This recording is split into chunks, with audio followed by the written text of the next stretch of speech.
Hello, hello, hello. We have returned. We're reading sprints. Mm-hmm. We are here to read now. We're going to be reading until midnight, which, to be fair, is in 2 hours and 15 minutes. But I can be a grandma sometimes. I'm not sure about Hannah, so we'll see how well we hold up. I definitely have grandma tendencies, to be fair. What will you be reading tonight? Well, as I said in the last video, I've got two that I plan on reading. These are my last two Gothtober picks. So I have Read, Scream, Repeat, which is the Waterstones sprayed edge version, and I have The Vanishing of Evelyn Jones. However, I texted Olivia earlier, and I felt very silly because I had every intention of reading the There Is Someone Inside Your House book before we watched the film, and then I couldn't find it.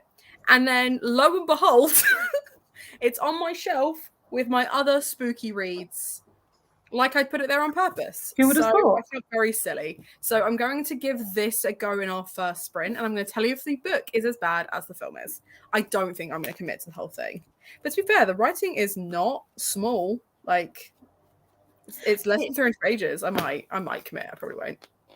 I was mentioning to Hannah that I've read her other horror book, and I thought it was fairly decent, and it was very quick. I read it very quickly. Mm-hmm.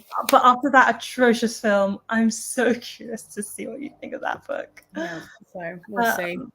We shall see. Hello again, Pixie. Hope everyone's evening is gothing well. It surely is. I am going to try and read if my brain does allow me to.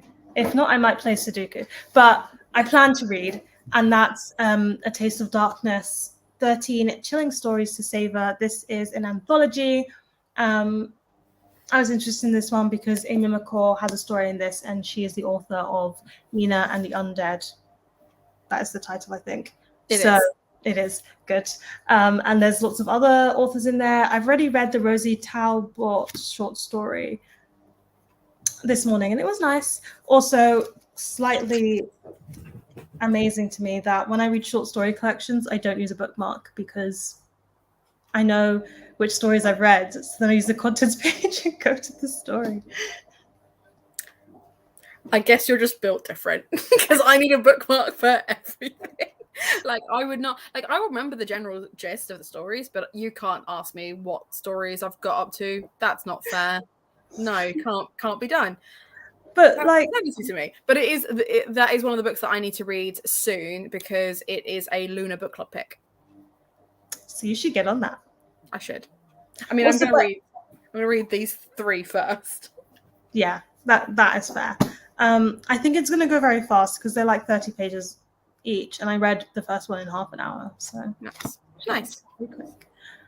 Hello, welcome.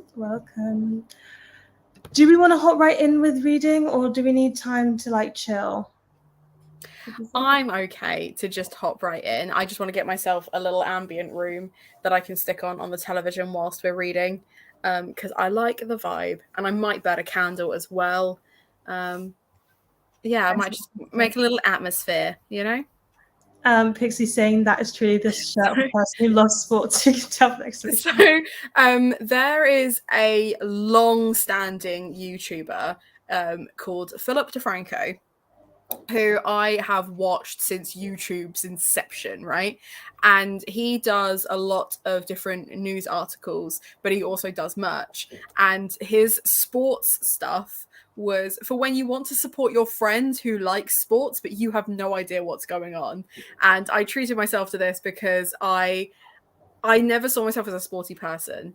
And then the older I got, the more I realized I was definitely a sporty kid. I just didn't realize it. So I felt like this really encapsulated who I was in the fact that I don't understand what's going on. But I am very competitive and I will just run with it. So you're competitive? Who would have thought? One of the many things we have in common. Yes. Also did sports when I was younger. My shirt is Raven Cycle. Oh, cute. I really want more bookish merch t-shirts. In that I have none. I'd like some bookish merch t-shirts. I love merch shirts that are really discreet. Like my best friend does embroidery, and for her brother's birthday, he loves Heartstopper. She just put a plain jumper, and then along the sleeves, like the leaves are dancing. So you wouldn't know it's a Heartstopper merch jumper unless you know Heartstopper. And I was But like, then if you recognize the leaves, yeah. I was like, I love that's that. really sweet. That's really sweet. Yeah. I do like I don't have many, but I do like t-shirts that have like a story to them. Most of the ones that I've got that have stories to them are under my bed in a box because I don't fit them anymore, but I also don't want to get rid of them. So I've got like t-shirts from like gigs that I've been to or that have like sentimental value, but I can't wear them anymore. This one is clearly going. You can see that the neck on this, I've worn this to bed a few times. So like what is going on here? Who knows? But it's very comfy. So, and I'm also suddenly very warm. So, hence why you and I are just seeing sports. I struggle with sentimental shirts that do even fit me because I don't want to wear them anymore because I don't want to wash them. Like when we graduated, everybody got a shirt and like your classmates sign it and stuff. It's like, I don't want to wash that. I don't want to No, wear that. absolutely not. No. So I'm really annoyed. I got a t-shirt when I went to Reading. I won tickets to Reading. And that was like the greatest moment of my life was winning. I've never won any competition, but I won that competition. I was so happy. But I found the t-shirt the other day and it's got this like black mark on it. Will not come off for love nor money. So I'm like, I'm never wearing this again because I don't want to risk ruining it. But yeah, so I've got that. So I've got other gig t-shirts as well. I've got a Star Wars t-shirt that is basically a tattoo artist designed a tattoo around R2D2 and then liked the design so much that he had it printed on t-shirts and things. So I had that. I had the R2D2 one and my brother had the BB-8 one. So I've got those. And then the only other one I've got is I had this random band play for my 16th birthday party that were just like a local band and they've all signed the t-shirt and I've got that. And that all of those just live under my bed. Safe. Safe and sound. Mm-hmm. We love subtle stuff. But I do feel like I want to go through my shelves and think if I were to get t-shirts related to the books that I've loved, what books I would go for. Because looking at my shelves, I don't think there's like a single one that I'm like, yeah, I need a t-shirt that has a quote from that. Like I like Cruel Prince, but I don't think I would get a Cruel Prince t-shirt. Things like that. Raven Cycle one. Well, you know you're I would absolutely get another Raven Cycle one that says Murder Squash, but also just like Hold On Tight Spider Monkey or like Where on Earth Have You Been Loca? I would wear it. Like yes, that's fair. That's to be fair, there was one that I saw earlier, a Twilight meme that I'm gonna go back through TikTok so I can find it so I can send it to you because why I didn't send it to you immediately, I couldn't tell you. Our love language is sending Twilight memes back and forth. It is. Other shirts, I would get Shakespeare. This is the thing. Shakespeare's like a classic, right? And there are some really beautiful ones out there. And then there's just some really naff ones. And my fear is if I ask like for Christmas or my birthday, I will just get like a really generic one. Whereas realistically, I want like a Redbubble shitpost type. Yeah, exactly. That's what I want. And my family wouldn't know where to find those. So, well, no, to be fair, my brother and my sister-in-law probably would. And my other brother doesn't have any money. But my mum, who has money, would not know where to find those t-shirts. That is fair. Actually, think about it. I do have quite a few. I've got a Gallifrey uni one, which is Doctor Who. And that's like, it looks like a uni jumper. So if you don't know that Gallifrey is a Time Lord planet, you wouldn't know it's a Doctor Who one. That's fair. I've just sent it to you. So if you could open up TikTok so I can see your expression for the first time, because I never get to see your reactions to them, you know? As somebody who hates emotions, I don't like doing reaction things. Like, you know this because I don't like surprises. But even like, I know Victoria from what Victoria read, like whenever she gets mail, she like opens it on screen. Absolutely not. I don't want to see my emotions. No, thank you. That's so funny. See, I was thinking like maybe I'd get a Mexican Gothic one, but you put in Mexican Gothic, obviously you just get a lot of Day of the Dead stuff. But the first one that came up that is actually from the book Mexican Gothic is very funny to me because it says Church of the Incestuous Mushroom. Well, that's genius. You can absolutely wear that wherever you go. Right? Everywhere. Everywhere. This is You're why you here need to now. have a friend who does embroidery, because then you can get, like, you can custom make your design. Yeah, we all do. We all do. Okay, let me see. Oh, Abby also sent me something.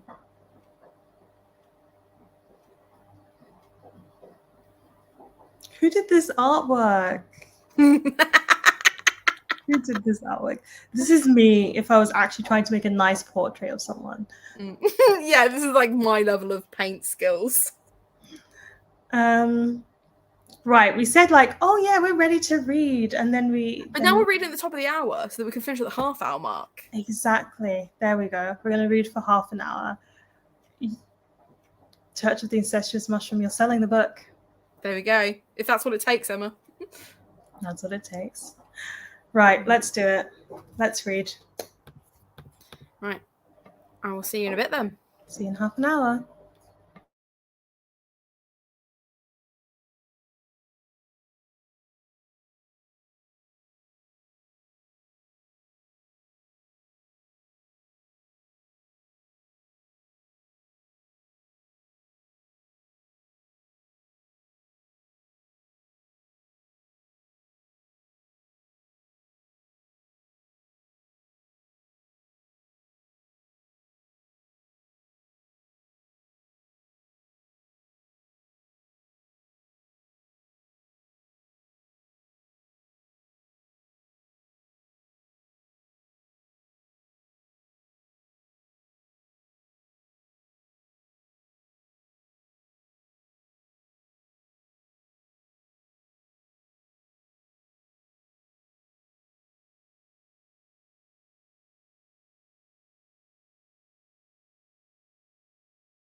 I'll be honest. I got distracted, but only for the last 5 minutes. I think I can tell with the phone in your hand. Well, Lizzie texted me and said that they're going to be on their businesses or the nightclub they're working at on their TikTok. So to keep an eye out for it. And I was like, well, I'm not even following them. So how can I do that? So then I did that. That is fair. Also, I'm very sorry if you can hear the washing machine going. I can, but it's okay. But I did finish the short story. I finished Amy McCall's short story. And it had a sentient house in it, and it did it better than the book I read for the sentient house prompt. So, well, I love that for you because you love a sentient house. Exactly. How did what you read go?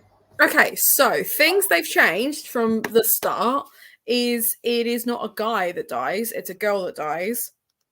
The egg timer is in the first sentence.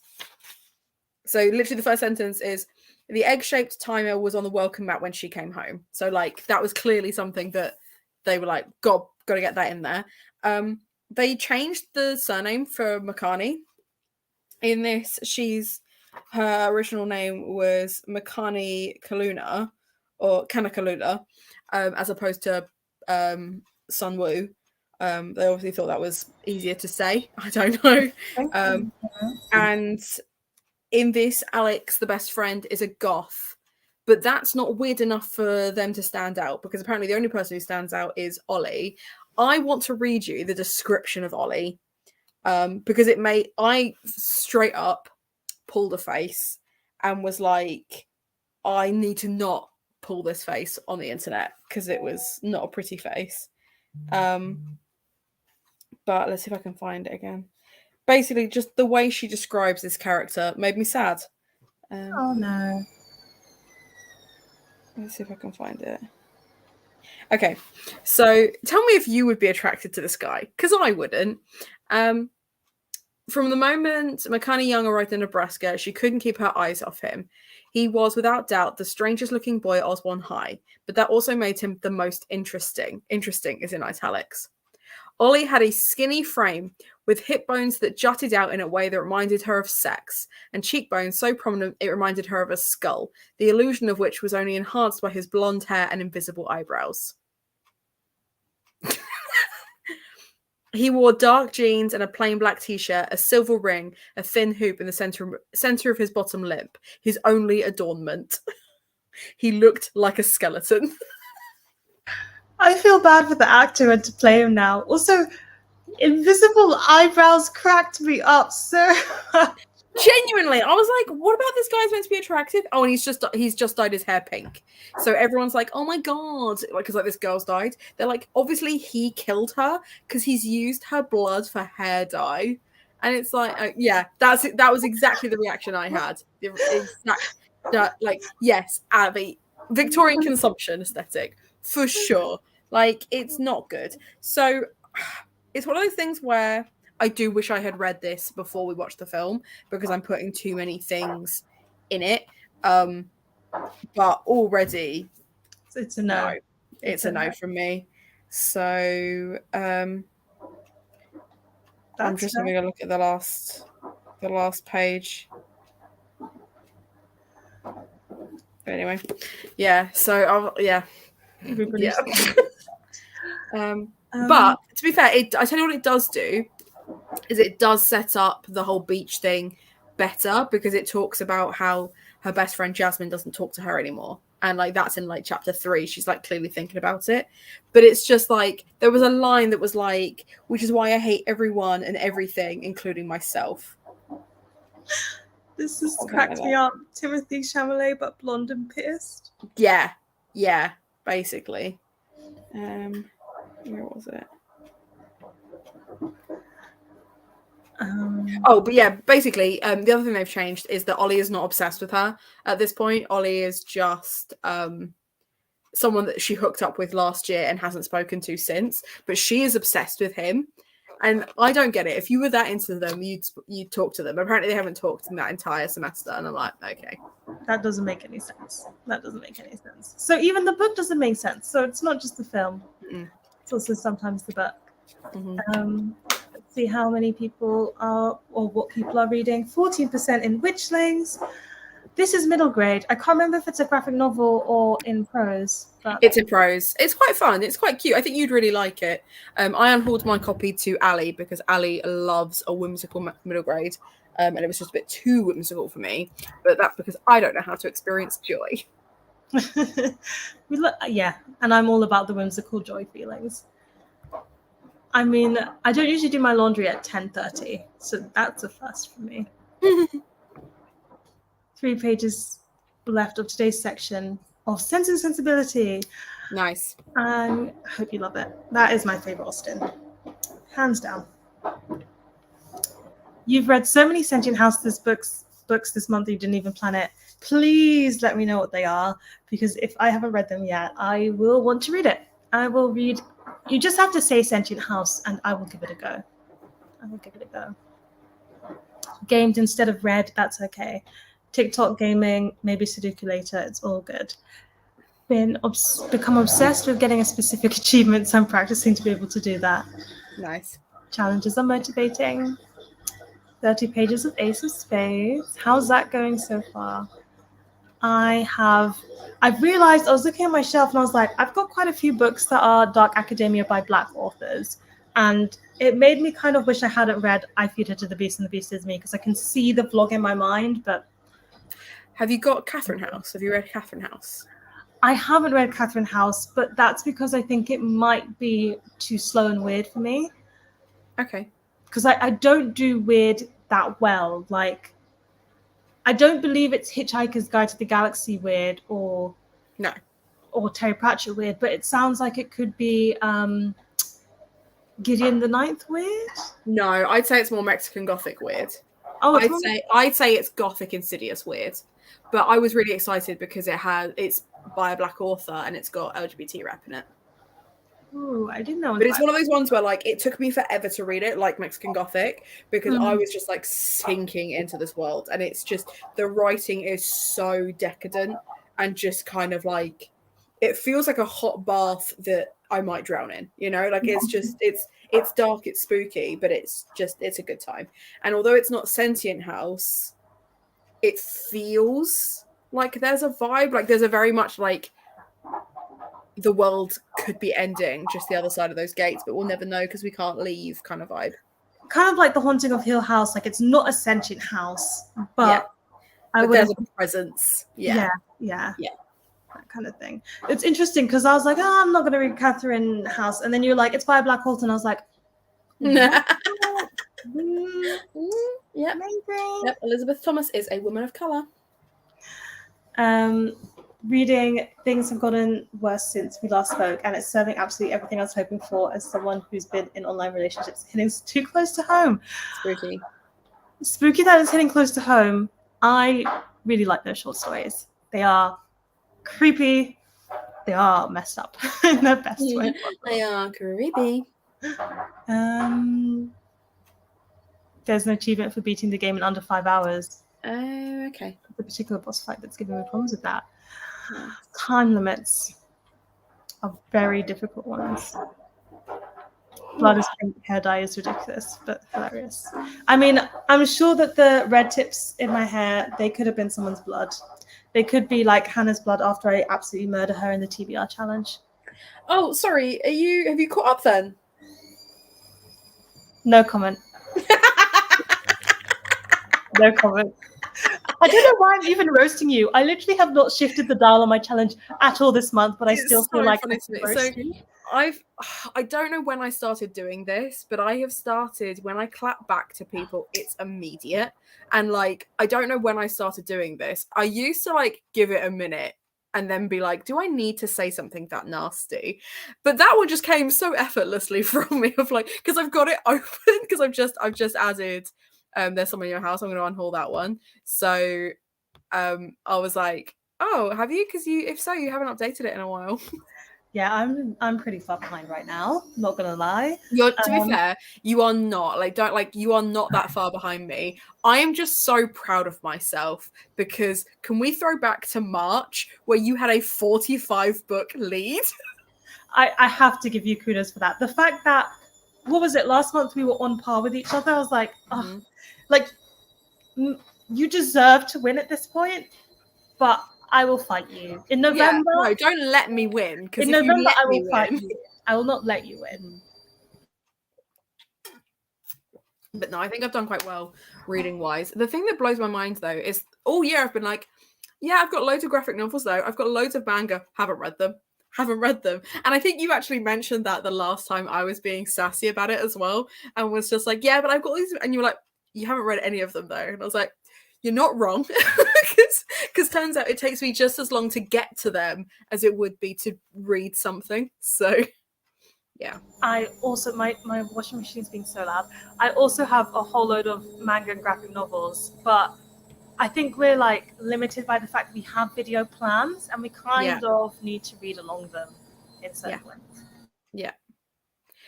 Speaking of, how's things coming for our challenge next year? Our challenge.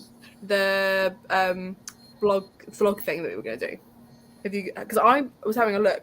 I don't know how many I've got that you haven't read, or the ones that you've got that I haven't read. Do you want to give them an idea of what we're talking about? I can. I wasn't sure if you had spoken about it on your channel or not. I've told people in my Discord, because I tell people in spoken about it on my channel, but I feel like we're talking in code, and I've just read Dune where everybody's always talking in code, so it's just like I'm just like, break it. Okay, that's fair.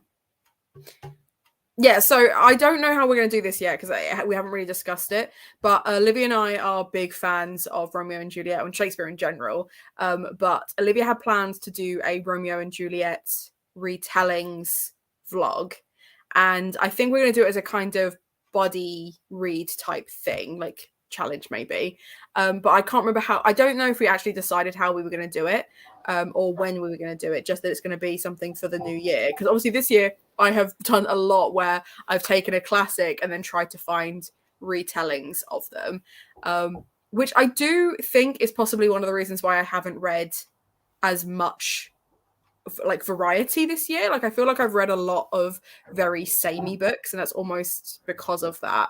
The most recent one being, obviously, I read Frankenstein, and then I read Frankenstein. So yeah, I think things like that. But I don't know. Have you got any thoughts on like how you want to do it next year?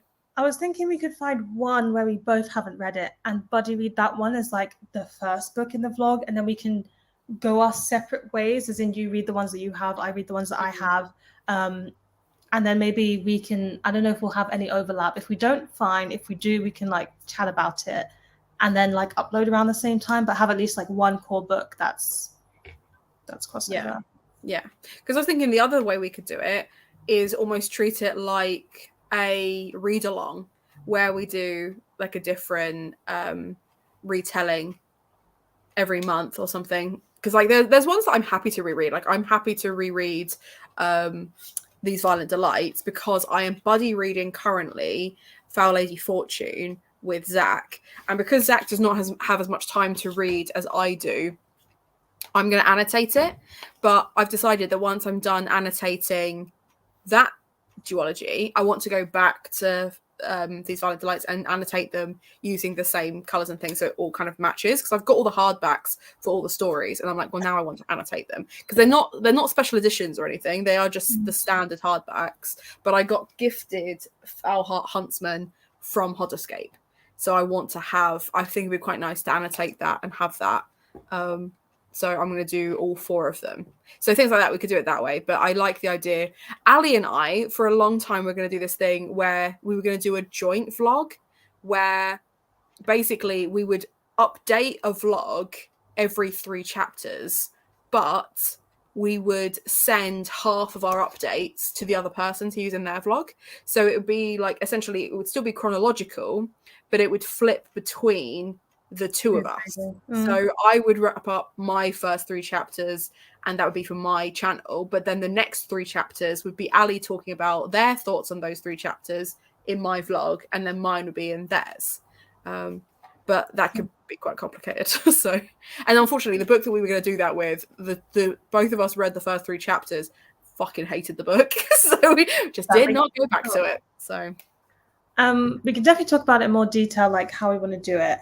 I will not be able to do a read along just because I run the read-alongs for work, so that's one book a month, and then Patreon book club. So I try to limit how many required reads I have. Otherwise, I'm just gonna, as someone who doesn't set a TBR, I would struggle.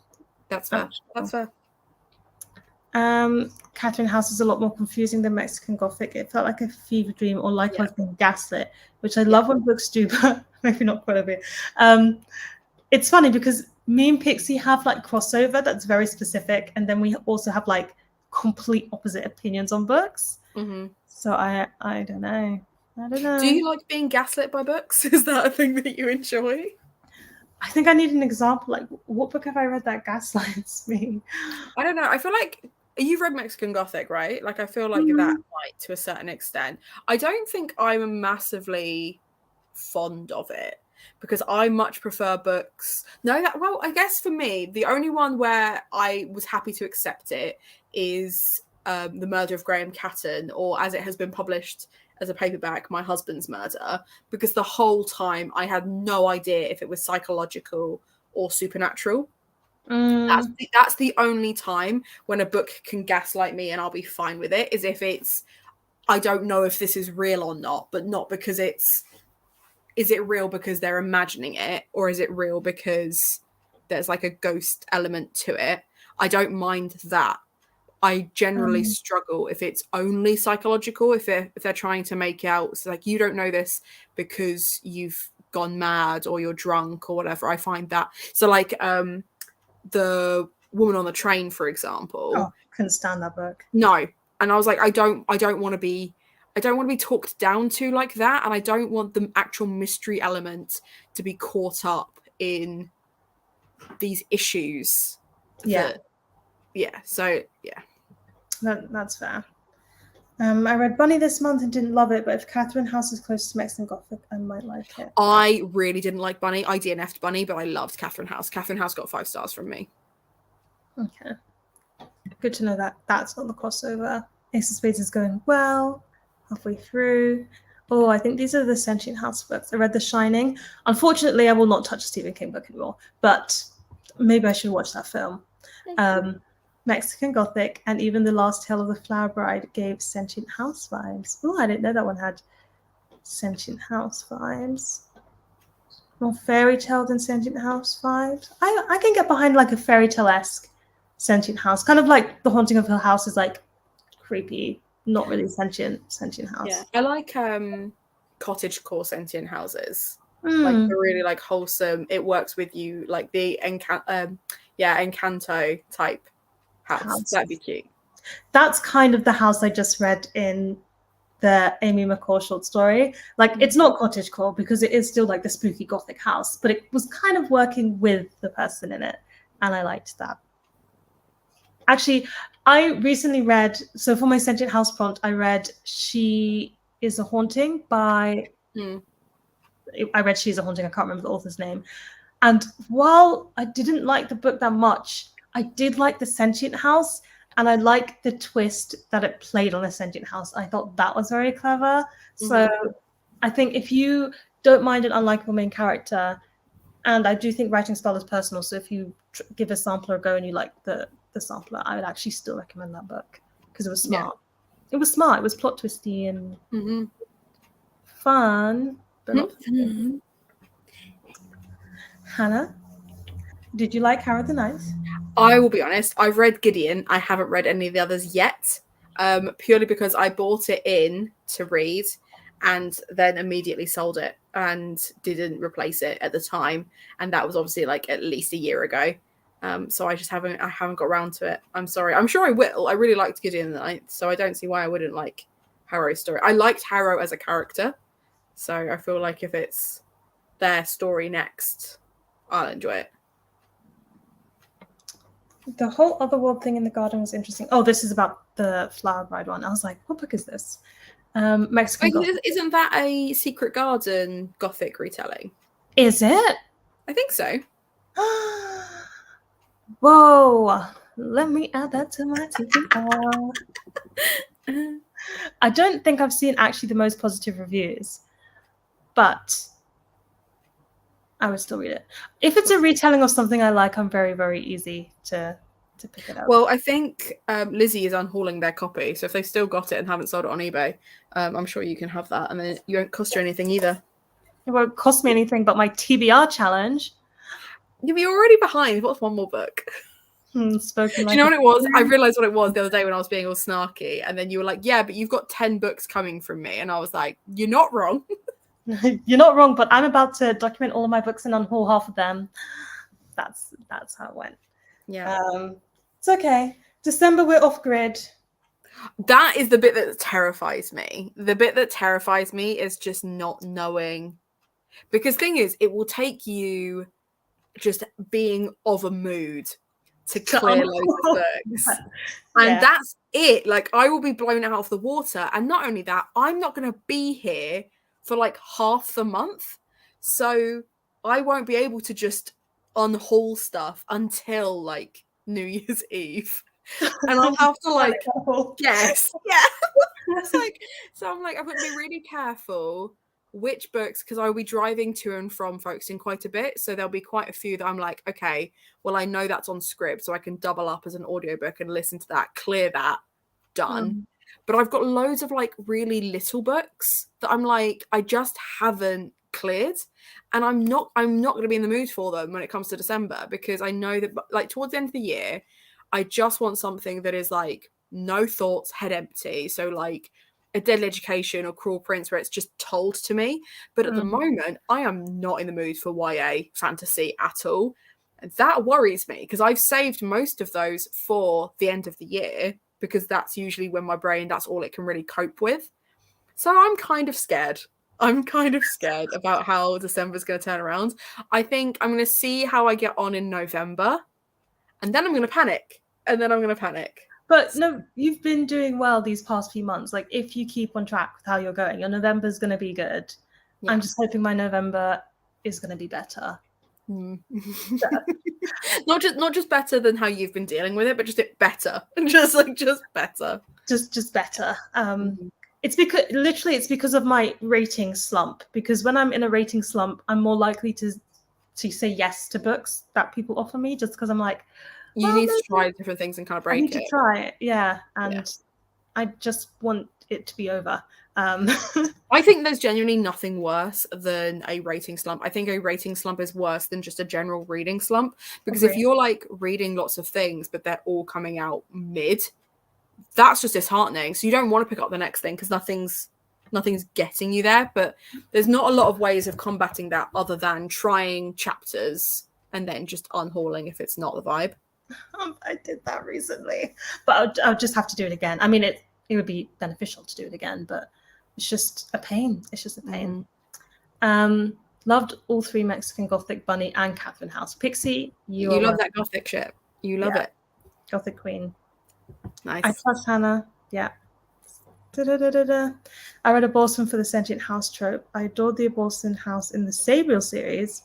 Helpful whilst a bit sassy. Nice. To be part of the books. Cute. You've got an emotional support chat person.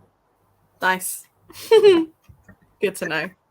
Secret Garden retelling. We're all hungry for Secret Garden retellings. I think it's another retelling that I've realized might be a spoiler. It was just fine. That's fair enough.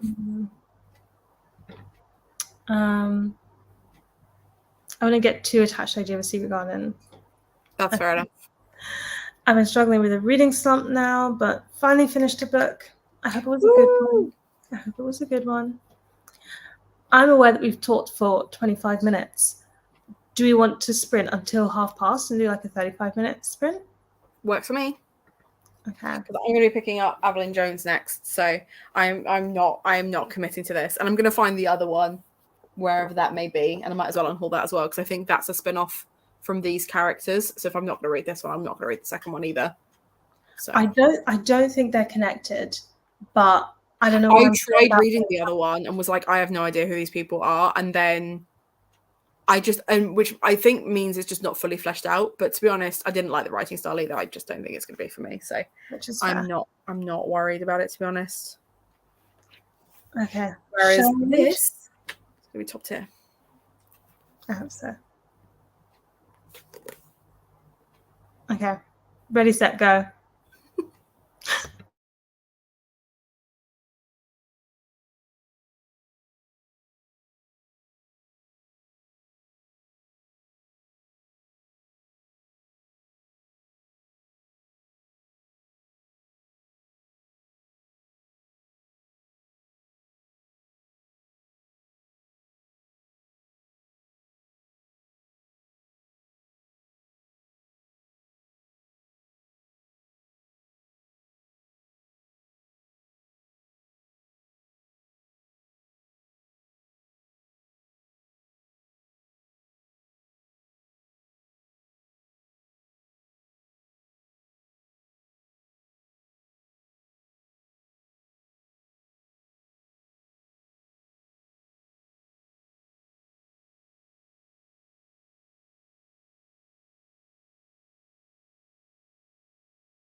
that's that reading sprint done.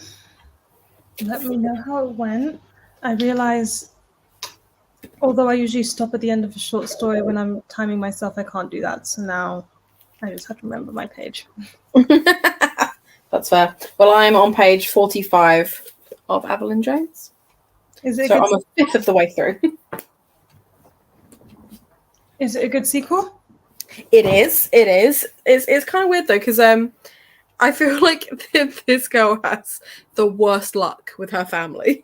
So the first book is her going to visit this coastal town. She goes and stays with her aunt because her gran's not very well. So her mum goes to look after her gran, and needs her aunt to look after her, and like then it becomes this whole ghost story. And then they have this like little holiday just somewhere outside of like Bristol, and more things happen. And now her uncle has gone missing. So it's just like she's just not having a good time family wise, but spooky wise, great time.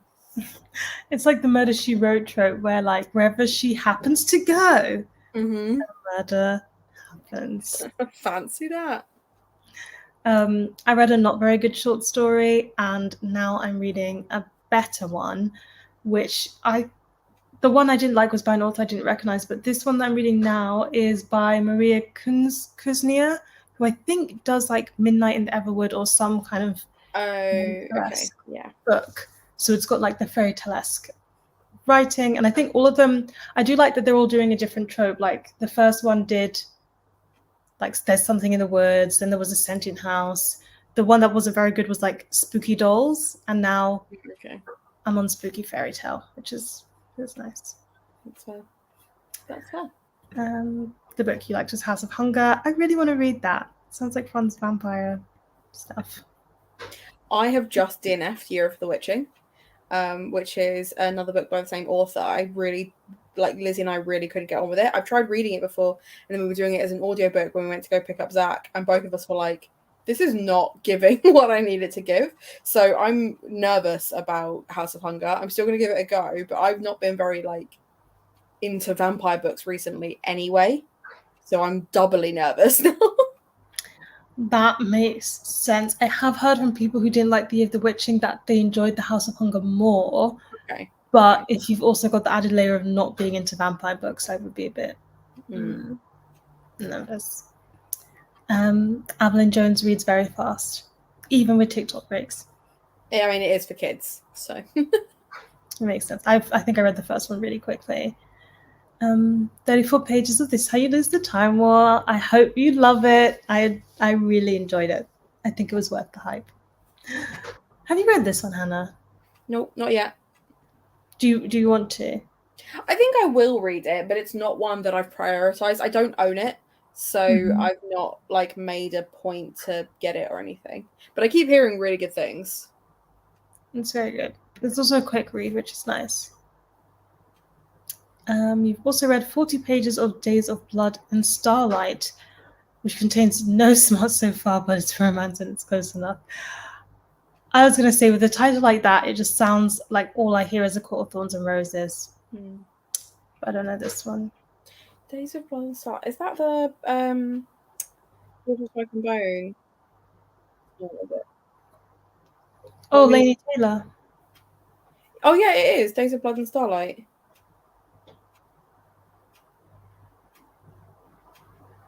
Is it in a series, or is it? Yeah, Days of Blood and Starlight is book 2. I did not remember that that's what it was called. For some reason in my head, it was something totally different. What's book 1, sorry? Daughter of Smoke and Bone. Oh. And then book 3 is Dreams of Gods and Monsters, which I do recognise. But I did not recognise that sequel title. That was really weird. I did not recognise it at all either. And I've read it. I really enjoyed it. I have not. But yeah, I only read the other duology with Laszlo Strange in it, Strange the Dreamer. That's fair. I really like this. So that's another Romeo and Juliet retelling. But basically, one of them's a demon and one of them's an angel. And humanity gets involved. It's very literary and very kind of lyrical. I really liked it. I will say there are trigger warnings though for sexual assault, which I was not told about, and they come out of nowhere and they come out rapid. So just a heads up about that. Read 13 Pages of Paradise Lost, book 1. I'm not going to say anything. Not going to say anything. I want to, but I won't. I won't. Things have gotten worse since we last spoke. Is getting so creepy and amazing. Ugh. I love that. Also, my country just beat our rival in the World Cup semi-finals. Yeah, my dad is. The group chat is going very intense. I think my dad's also watching the football. Is this the rugby? Yeah. Oh, South Africa won. Nice. South Africa won.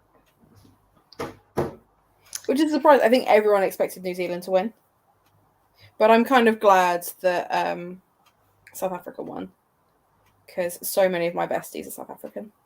A win for them. Didn't read very much because dog wanted to play. Fair. Gotta give the attention. Time War is one of our overlap books. I would call it confusing, so I'm surprised you like it.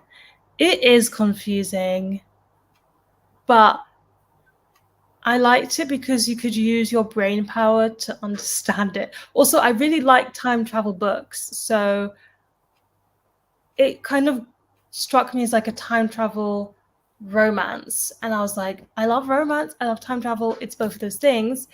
What I didn't expect to like was an enemies to lovers situation. Oh, see, I'm now more inclined to pick it up because I love an enemies to lovers. I don't like time travel. I find time travel as a trope really frustrating, especially if it's I'm going back in time to fix this thing that needs fixing in the future type thing. Like, I find that really frustrating. And it's really funny because there is only one person on the planet that I will forgive it, and that is Derek Landy. And that is because he is clearly such a Doctor Who nerd. He can't help himself. He will put a time travel storyline in there where there doesn't need to be one. I don't know. I guess because I grew up on Doctor Who, I just love time travel. I do think there aren't that many people who are smart enough to do it well. So whenever I find a book that does it actually well, I'm very happy. And I do think, I guess because of it being so confusing, Time War can get away with some things. And it does make sense and it does add up. And I do think it did the time travel element really, really well. It was very smart. I was happy. I just need more good time travel books in my life. I don't think there's that many. I'll take This Is How You Lose a Time War. And there was an Artemis Fowl one that I think did it pretty well. That's fair. I don't mind books where characters are thrown back in time. I don't mind that so much. I just, when they're kind of like Back to the Futuring, where they've got to go and fix something, and I found it really frustrating in Marvel where they did that, where they were like, there's no way to beat him now, so we have to go back in time to do it. I'm just like, that. It just feels really, I don't know. I think it's just me. I think it just feels really lazy. I guess so. When I say I like time travel, though, I don't actually think I read that much of that trope. Most of the time travel I'm reading. So I'm just watching my cat just throw stuff all over the floor. Thank you. He literally just leant on something and it just sent everything ricocheting. And he's now just looking at it like, I didn't do anything. It's like, I've watched all of that stuff go on the floor. So I'm sorry, you were saying. Sorry, I was also very interested in this. What was I going to say? Oh, yeah, I don't love that time travel style that much. Most of the time travel I have is a bit wibbly-wobbly, timey-wimey. Like, it doesn't always have to make sense. Like Kindred, the time travel's not explained, but it's there, but she's not going back to fix something. She's just being thrown back in time. I much prefer it where they don't explain how the time travel works, and I think that's probably because those tend to feel more like historical fiction, contemporaries, or like speculative fiction as opposed to straight sci-fi. And I'm just like, if you're having to explain this to me, I just don't care. I don't care. But I can like a little bit of straight sci-fi. Like if you're doing a bit of a time loop element, or like time is cyclical, not that you need to fix something in the past, but it can also be looking to the present or the future. I like that. That's fair. Sorry, my cat is now near the very expensive rum that Zach brought back from his holidays. So I'm just, if you could not, thank you. Bit of cat control happening. I love that one of your Brittany saying that one of their cats heard that and was looking around frantically, as in like, what did I do wrong? I appreciate. Daughter of Smoke and Bone came out way before Flowers and Roses. This is true. This is true, and I remember it. But the second book title that Abby said just sounded so much like. Well, I think it's because they like it was before those a something of something and something court whatever it was titles weren't as massive at the time, whereas now they're fucking everywhere. I really liked Daughter of Smoke and Bone, and I picked it up. It was gifted to me by a friend years ago, and then the first one was free on Audible. So I was like, well, I'll just give it a go. Loved it, adored it, like absolutely devoured it. Read the second one. The second one made me cry. Third one was great. Like it was just, the whole thing is so good. But I haven't picked up Strange the Dreamer or Muse of Nightmares yet, because I've heard that people don't enjoy it as much if they liked Daughter of Smoke and Bone, and those who really love it don't love Daughter of Smoke and Bone. So I'm like, well, I already know I loved Daughter of Smoke and Bone. So am I going to like this one as much? I don't know. So I just haven't prioritized it. I have read Strange the Dreamer, and I didn't like the second book as much, but the first book just has like Laszlo as a main character is delightful to follow, like absolutely fantastic character. So he stole the show for me. The first 50% of House of Hunger is kind of slow, but I really enjoyed its depictions of vampires and blood consumption. That's what I want. I want very good vampire lore. Even I've read a lot of vampire books, and I don't care if your vampires sparkle, if they are bloodthirsty, kill everyone, if they're vegetarians, just make them like have lore behind them, and I'm happy. I am happy. The year of rereading. That's my 2024, hopefully. I was thinking that. I was thinking there's loads of books that I've given like 4 and 5 stars that I'm really tempted to reread in 2024. I want to pick at least one book a month that I reread, specifically to reread and annotate. Yeah. Can be fun. Can be fun. Oh, hi, Dom. Year of the Witching arrived in the mail today. I hope you enjoy it more. Yeah, me too. But I also think you're pretty good with like a slow build story. That I think you might be okay there, Dom. I think. Where are we now? Don't justify the time travel, can go along with a fun concept. Second one made me cry.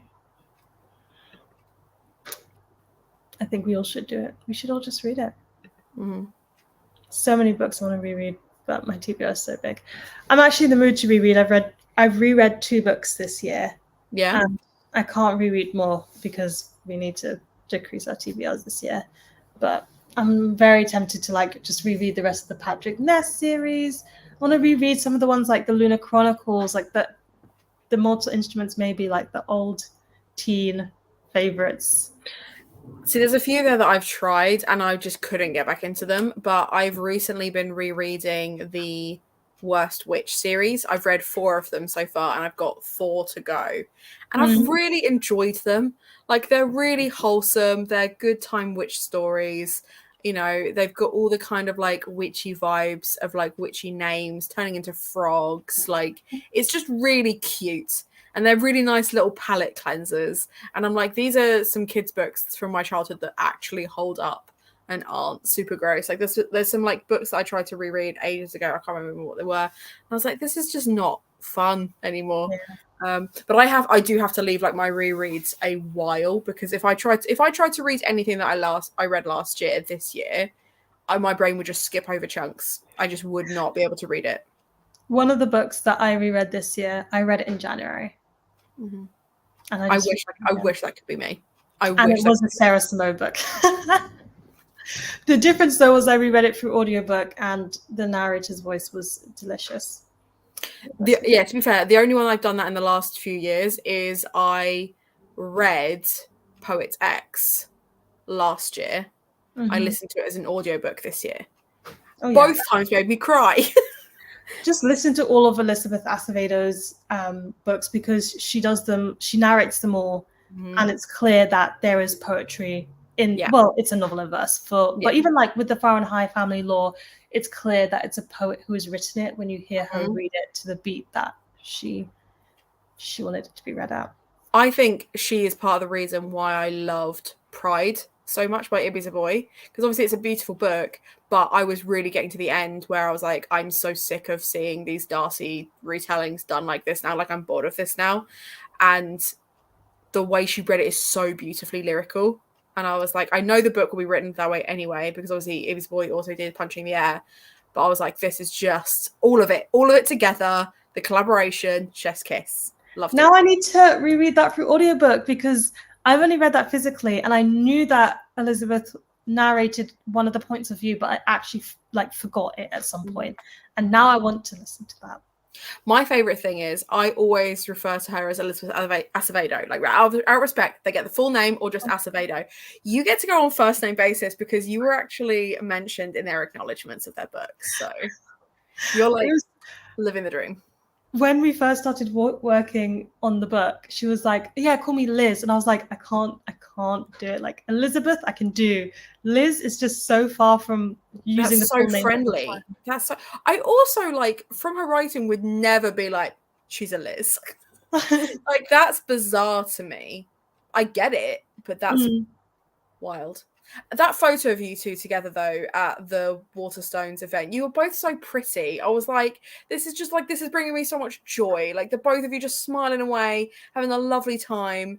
Yeah, living the dream. I was so happy I managed to make it. Like, when I'm I got so there, glad for you, because I know you were feeling rough. Like, yeah. She was like, oh, it's you. And then she gave me a hug, and I was like, well, I'm just going to die happy, aren't I? Just going to die happy. The dream. I'm so pleased for you. That's so wholesome. I just need to drag you down to London with me to join me. Yeah. Some things. I love rereading books so much. I have to stop myself doing it more than I already do. That's nice. Look, when you find a book that you adore and you can enjoy it over and over again, I think that's absolutely worth it. There are so many books that I'm looking at my shelves, I'm like, yes, I would happily reread all of these. I just need to give them enough time and space. But I will. Like, I've got Hamnet, I know I will reread, Catherine House, These Violent Delights, In the Ravenous Dark, even Spinning Silver to a certain extent. Like, I've got a hardback signed copy, which is the main reason that I've kept it. But I didn't remember loving it massively when I first read it. But I think I want to give it another go just because I really liked the mythology of it. So things like that. That makes sense. Please stop talking about rereads. I'll drop everything but the Pedal series again. No, I think when it comes to like November and December, this is the time for comfort reads. This is not, let's pick up new things. Let's not stress ourselves. Like, I've got my November and December is going to be so busy that I'm like, I need books that are just going to like rest in my brain. Yeah. As opposed to stress me out. Yes, Chase Your Bliss. I think absolutely. I think if there was a series that I adored that much that I could just reread, like, I'm almost tempted to pick up The Cruel Prince again, because that's the only series where I have finished each book in a day. Usually it takes me a lot longer. But then I've also got a couple of like big final books from series. I've done really well clearing series this year. That's been like the one thing that I didn't expect to be something on my to-do list that I've managed to absolutely smash. So that's good. I have not cleared series this year. I've started more series, but also I don't keep up with it. I'm a standalone person. If I read a series, I do. If I read a sequel, I do. I mean, I just finished reading Monstrous Volume 5, and I'm so sure I read Monstrous Volume 4 years ago, and yet I still gave Volume 5 like 5 stars. So time can pass, and I'll either enjoy it or I'll have DNF the series, which happens like every other series. It happens. I was going to say about rereading, there was one book that I used to reread every year, and then I had to stop doing that because it got to the point where I could just look at the page and I'd be like, this is what's going to be on the page. I didn't need to read anymore, and that was Twilight. So it's been a while. Sometimes I reread parts of it, though. Your TBR won't go anywhere, it's fine. No need to stress. I mean, my TBR won't go anywhere, but Hannah certainly will. So, I'm impressed we've made it this late. Me too. I'm struggling though. Like I've been yawning this entire time.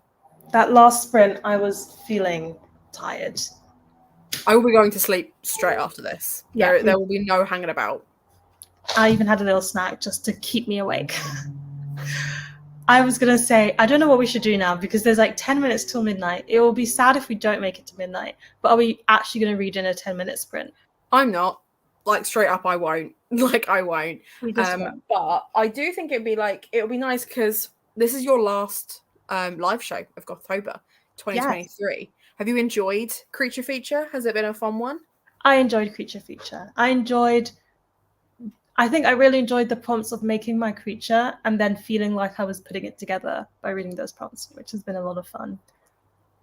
That's fair. That's fair. I really liked the general like mismatched vibe of the game and then seeing everyone kind of tick off the prompts. What's really tickled me this year is obviously we had like the monster romance and smut as prompts, which we've like hinted at before, but we were like, yeah, just full on commit because of the vibes of like this year. Is how many people landed on those prompts that don't read those genres, just being like, how, yeah, just like, how am I going to do this? Really tickled me this year. I've actually read more books for Gothtober this year than I did last year. Last year, I struggled to read Gothic books, which is weird because I had a really good time. But I think I read loads of Final Girl books in the lead up to Gothtober so that I would have stuff to recommend. That when it actually came to Gothtober, I was like, I don't want spooky. Whereas now I'm like, I need more time for more spooky books. I have no interest in reading anything else at the moment.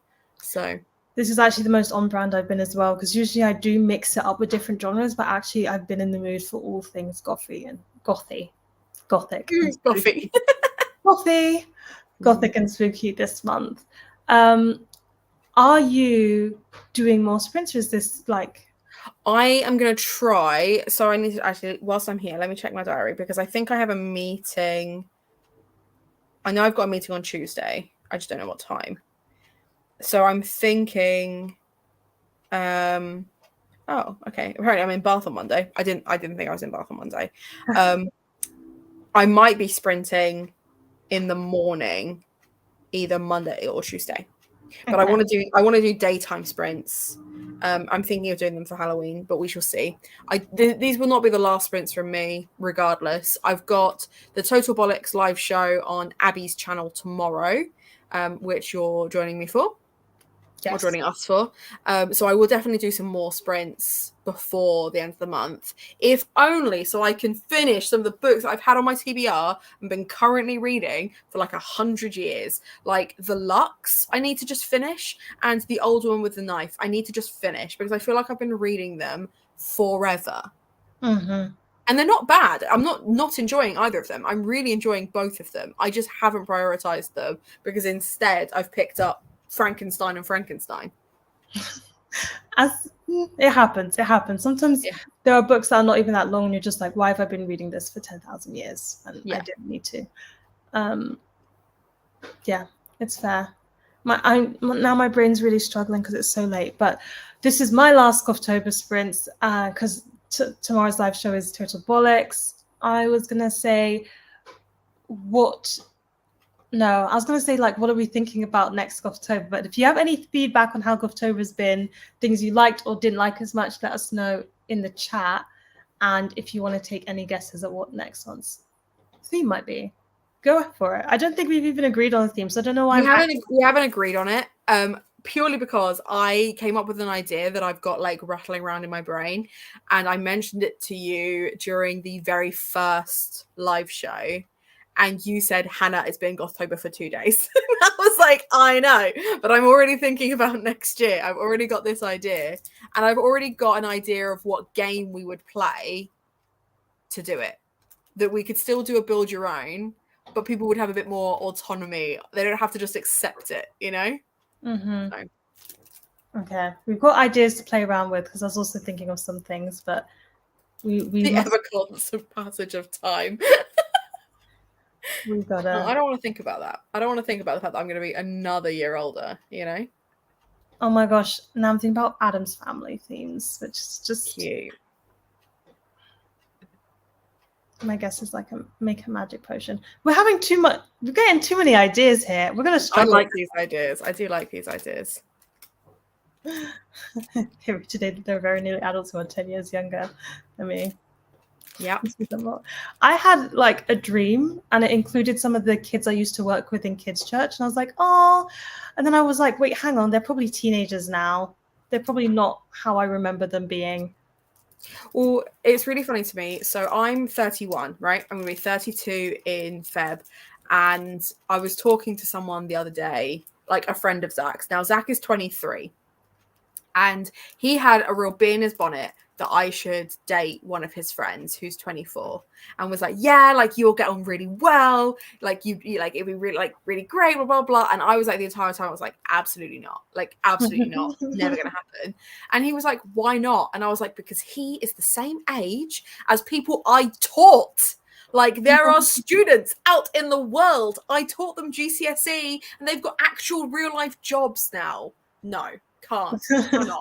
That is the line you will not cross.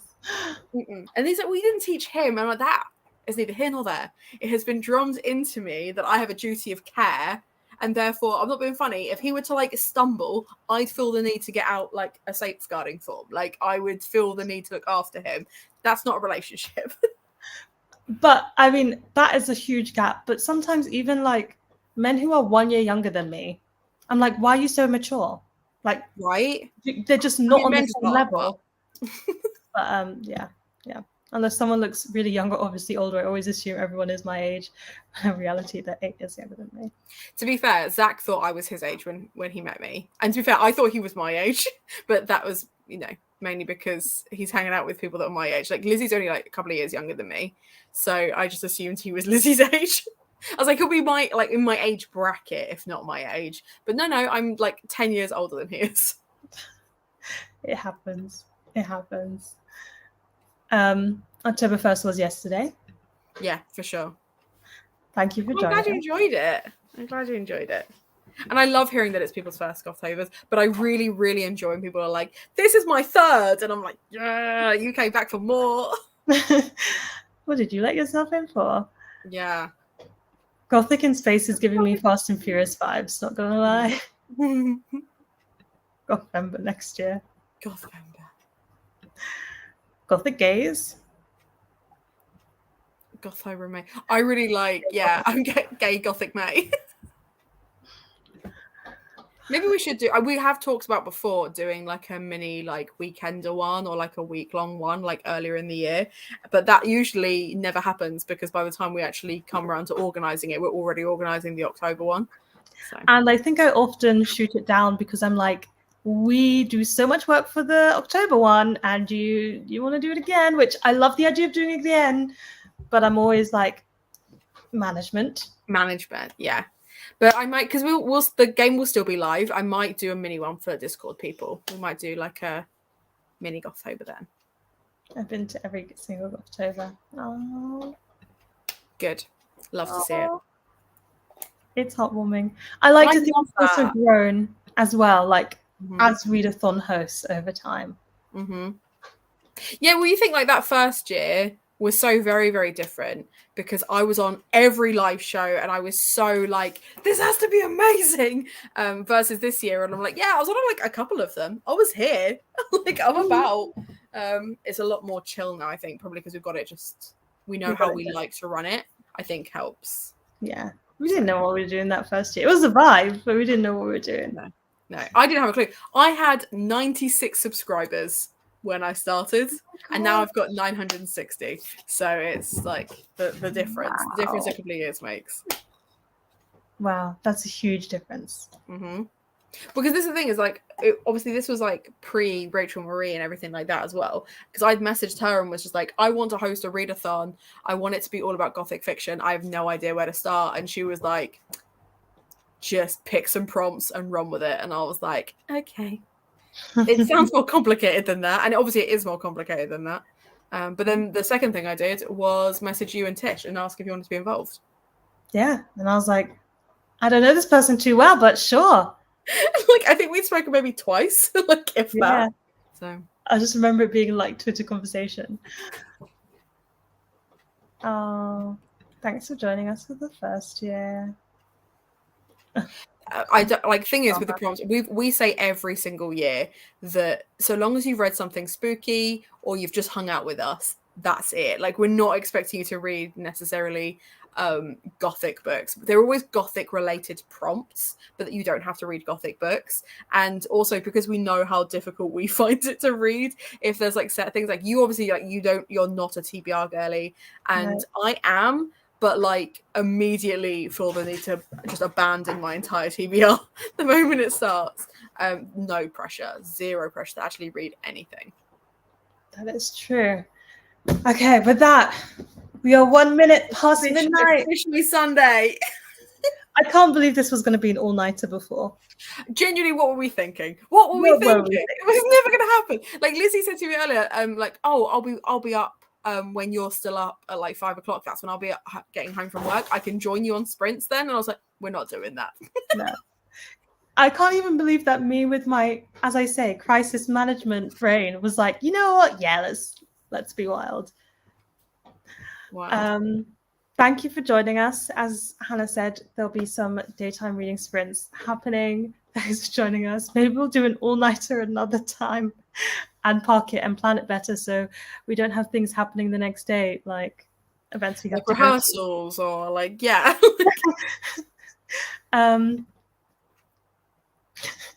Yeah, this was the other thing that was wild to me, was we just didn't even take that into consideration. Like, Lizzie is working until 5 a.m, which means that mentally they will be working until 6 a.m because the clocks are going back. So they will get to 2 o'clock in the morning and then it will go back to 1 o'clock in the morning. And they've still got to work. Wild. But as June just taught me, time is a construct that you can play with if you want. Sure. Question mark?